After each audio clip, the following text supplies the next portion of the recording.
This is an NBC News special report. China in crisis. Here is NBC News correspondent Tom Brokaw.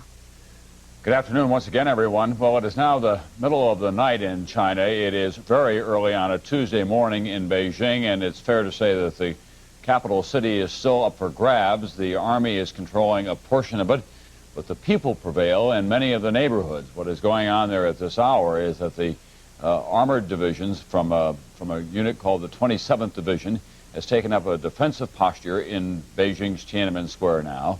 And there are tanks and men in place. As you can see, these are scenes that we were able to get out of there from late Monday afternoon, Beijing time. All of those troops and armored personnel carriers and tanks were put into a defensive posture at a time when we were told that military units were fighting with other military units. On the outside of Beijing, one military unit that normally has control of the capital city, we're told, has refused to move out of its garrison. It's a protest to what happened over the weekend, a massacre in the square, perhaps thousands of people dead. Still, the curious, the angry come and confront the troops, each in their own way, at Tiananmen Square. And in some cases, they have been able to fight back with crude Molotov cocktails. That's a burned-out army truck that you see there.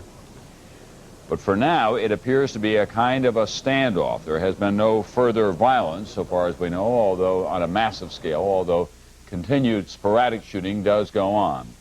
On the telephone now from a hotel just off Tiananmen Square is NBC's Keith Morrison. Keith, has it been a relatively quiet night?